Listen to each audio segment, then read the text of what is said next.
Hello, कैसे हैं आप लोग। उम्मीद करते हैं अच्छे होंगे। दोस्तों, इस वीडियो में एसएससी एमटीएस सामान्य अध्ययन प्रीवियस ईयर पेपर सोल्यूशन देखने वाले हैं, तो आप लोग लास्ट तक जरूर बने रहिएगा। इसमें देखिए टोटल क्वेश्चन आपको 25 देखने को मिलेगा। ठीक है, सामान्य अध्ययन के टोटल क्वेश्चन 25 देखने को मिलेगा। आज हम लोग 25 क्वेश्चन देखने वाले हैं।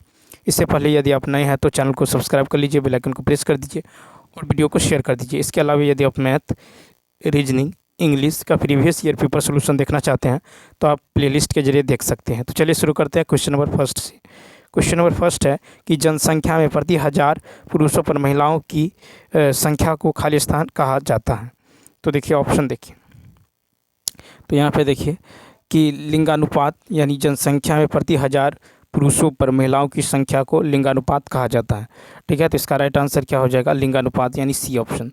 ठीक है, तो साक्षरता दर होता है कि 7 वर्ष और उससे अधिक आयु वाली कुल जनसंख्या में साक्षरों के प्रतिशत को की जनसंख्या को साक्षरता दर कहते हैं। ठीक है, जन्म दर हुआ प्रति वर्ष प्रति हज़ार जो है जनसंख्या पर जीवित जन्मों की संख्या को जन्म दर कहा जाता है। मृत्यु दर किसी समुदाय, क्षेत्र या समूह में प्रति हज़ार जनसंख्या पर प्रति वर्ष मृत्यु की संख्या को मृत्यु दर कहा जाता है। नेक्स्ट है कि फीफा विश्व कप 2022 की मेज़बानी कौन सा देश करेगा।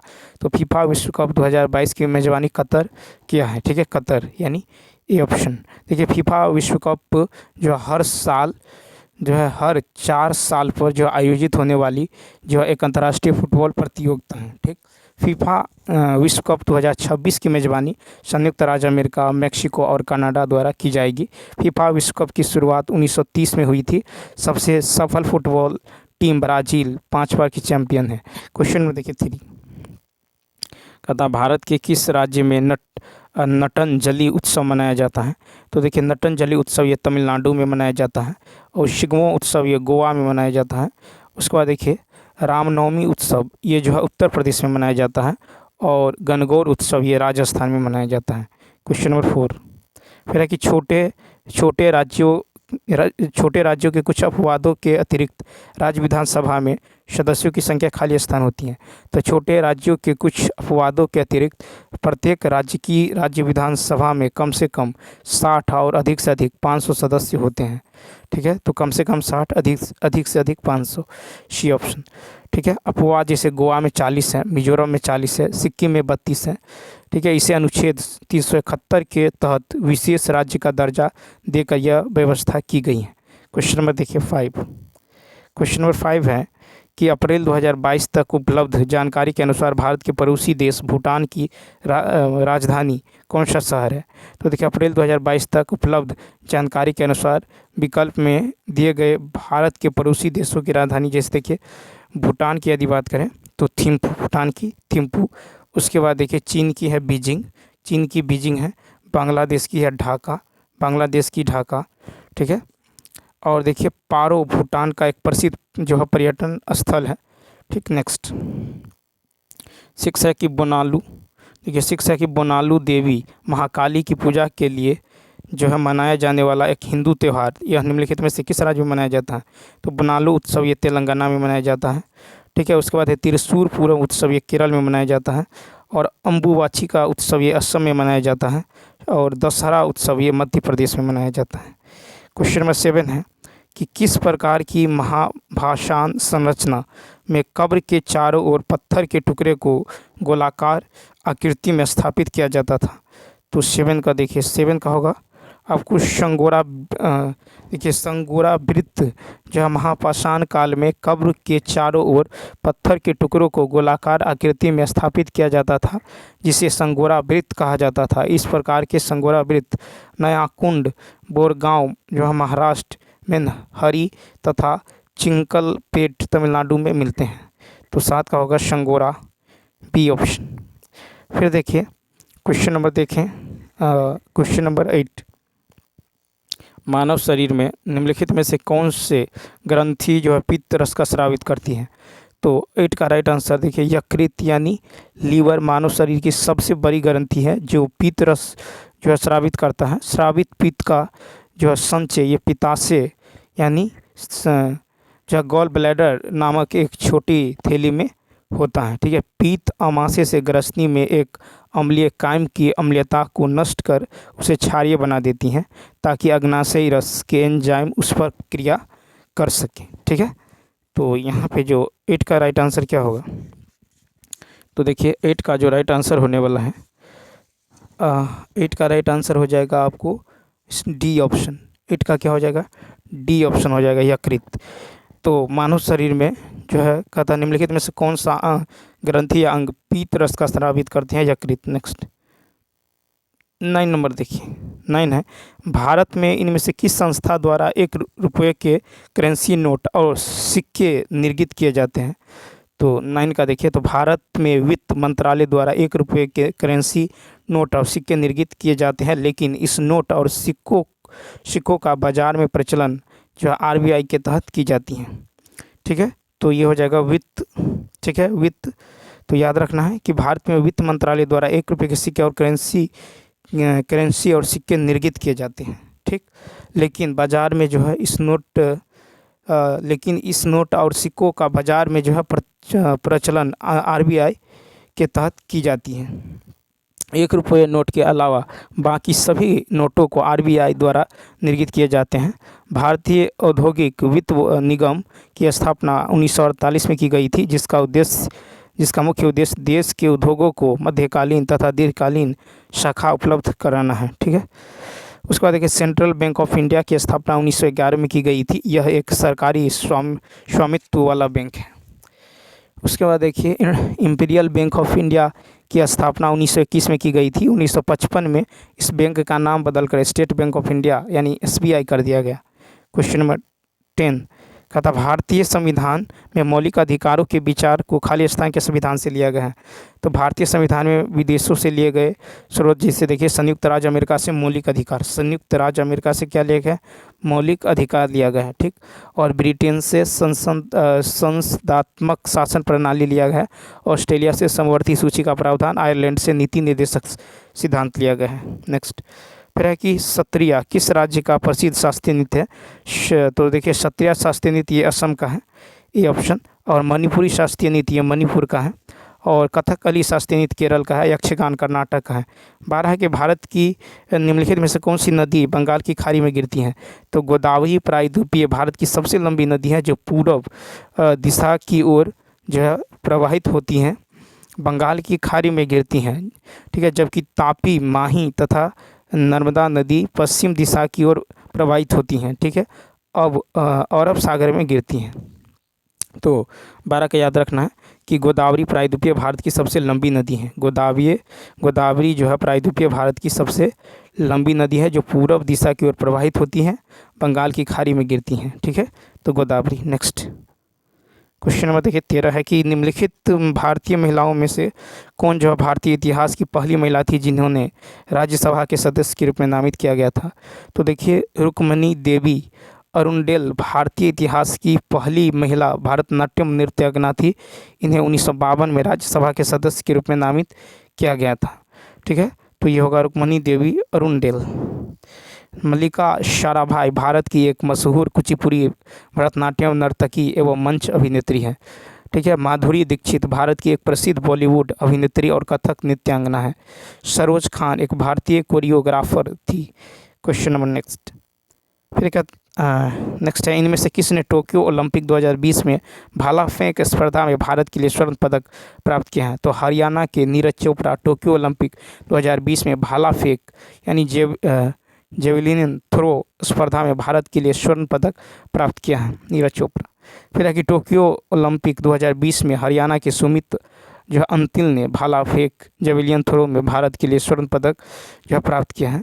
फिर उत्तर प्रदेश के शिवपाल सिंह भाला फेंक से संबंधित एक एथलीट हैं जो टोक्यो ओलंपिक 2020 के लिए क्वालिफाई किया था। उसके बाद उत्तर प्रदेश के अजीत सिंह यादव भाला फेंक से संबंधित एक पैरा एथलीट है। नेक्स्ट फिर आगे खाली स्थान में सभी निर्जीव घटक शामिल होते हैं, जैसे हवा, बादल, धूल, भूमि, पहाड़, नदियाँ, तापमान, आर्द्रता, जलवाष्प, रेत इत्यादि।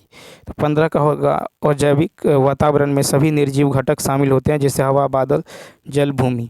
तो अजैविक घटक में सभी शामिल होते हैं, पहाड़, नदियाँ, तापमान, आर्द्रता, जलवाष्प। फिर जैविक वातावरण में सभी जो सजीव घटक शामिल होते हैं। जैविक में सभी सजीव, जैसे पौधे, जानवर, मनुष्य, सूक्ष्म जीव इत्यादि। क्वेश्चन नंबर 16 देखिए। 16 है, निम्नलिखित में से किस तत्व की परमाणु त्रिज्या सबसे अधिक है? तो विकल्पों के अनुसार यदि देखें तो लिथियम की परमाणु त्रिज्या जो है 1.82 10⁻⁻10 जो है मीटर सबसे अधिक है, और यह प्रकृति की सबसे हल्की और सबसे कम घनत्व वाला ठोस पदार्थ है। तो आप इस ले लेंगे यहाँ पे लिथियम। ठीक है, देखिए नाइट्रोजन की परमाणु त्रिज्या 0.65 × 10⁻10 मीटर होता है, और यह वायुमंडल में सबसे अधिक मात्रा में यानी 78% पाया जाता है। बेरिलियम की यदि बात करें तो इसकी परमाणु त्रिज्या 1.53 × 10⁻10 मीटर होता है, और इसका परमाणु क्रमांक 4 होता है। कार्बन का परमाणु त्रिज्या जो है सो 1.70 × 10⁻10 मीटर होता है, 17। बता 2021 की जो ICC T20 विश्व कप में खेले गए मैचों की मेज़बानी जो किन देशों ने की थी? तो देखिए 17 का, तो ICC पुरुष T20 विश्व कप 2021 की मेज़बानी संयुक्त अरब अमीरात और ओमान ने की थी। ठीक है, इस प्रतियोगिता पर final match Dubai international cricket stadium Dubai में ऑस्ट्रेलिया और न्यूजीलैंड के बीच हुआ है, जिसमें ऑस्ट्रेलिया ने न्यूजीलैंड को 8 विकेट से हराकर T20 विश्व कप जो है का खिताब जीता है। 18 की समुद्र के ऊपर लगभग ऊर्ध्वाधर उठे हुए ऊंचे सैलिए तटों को कहते हैं। 18 का देखिए तो क्या कहते हैं? समुद्र भृगु कहते हैं। देखिए समुद्र जल के ऊपर जो है ऊपर लगभग ऊर्ध्वाधर उठे हुए ऊंचे स्थलीय तटों को समुद्र ये कहते हैं, समुद्र भृगु कहते हैं। ठीक है, नेक्स्ट क्वेश्चन देखिए, क्वेश्चन नंबर जो है 19।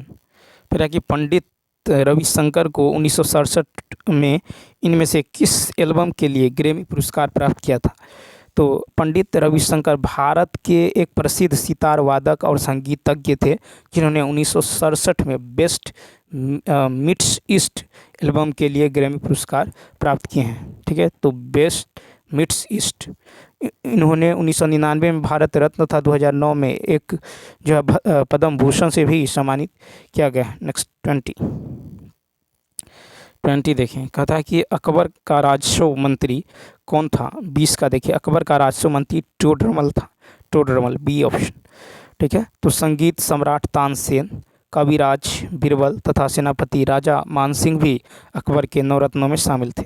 21 नंबर है कि भारत के निम्नलिखित स्वतंत्रता सेनानियों में से जो है किसने 1943 में भारतीय राष्ट्रीय सेना आज़ाद हिंद फौज, जिसे 1942 में रास बिहारी बोस और कैप्टन जो जनरल मोहन सिंह ने बनाया था, को पुनर्जीवित किया? तो देखिए भारत के स्वतंत्रता सेनानी सुभाष चंद्र बोस ने सिंगापुर में 1943 में भारतीय राष्ट्रीय सेना आज़ाद हिंद फौज, जिसे 1942 में रास बिहारी बोस और कैप्टन जो है जनरल मोहन सिंह ने बनाया था, को पुनर्जीवित किया है। तो इसका राइट आंसर होगा सुभाष चंद्र बोस। ठीक है, सुभाष चंद्र बोस का जन्म जो है 23 जनवरी 1897 को उड़ीसा के कटक में हुआ था। उनकी जयंती पर हर साल 23 जनवरी को पराक्रम दिवस के रूप में मनाया जाता है। उन्होंने फॉरवर्ड ब्लॉक की स्थापना 1939 में की थी, और उन्होंने ही जय हिंद और दिल्ली चलो का नारा दिया था। नेक्स्ट है कि अल्लूरी सीताराम राजू भारत के किस राज्य के आदिवासी स्वतंत्रता सेनानी थे? तो अल्लूरी सीताराम राजू भारत के आंध्र प्रदेश राज्य के आदिवासी स्वतंत्रता सेनानी थे, जिन्होंने भारत में ब्रिटिश औपनिवेशिक शासन के खिलाफ एक जो है सशस्त्र विद्रोह किया था। ठीक है, तो इसका राइट आंसर क्या होगा? तो देखिए Andhra Pradesh, C option. Next question number देखिए 23 है कि जगन्नाथ स्मार्ट टाउनशिप योजना भारत की किस राज्य सरकार द्वारा शुरू की गई थी? तो जगन्नाथ स्मार्ट टाउनशिप योजना भारत के आंध्र प्रदेश सरकार द्वारा जनवरी 2022 में शुरू की गई थी, जिसके तहत 18 लाख रुपये तक की वार्षिक आय वाले नागरिक इस टाउनशिप में भूखंडों के लिए आवेदन करने के पात्र हैं। ठीक है, भुगतान 1 वर्ष की अवधि में 4 किस्तों में किया जाता है। किस्तों को पूरा करने के बाद राज्य सरकार विकसित भूखंड उन्हें सौंप देता है। तो यहाँ पे हो जाएगा आपको आंध्र प्रदेश, ये ऑप्शन। देखिए नेक्स्ट है कि सुंदरी वृक्ष खाली स्थान में पाए जाते हैं।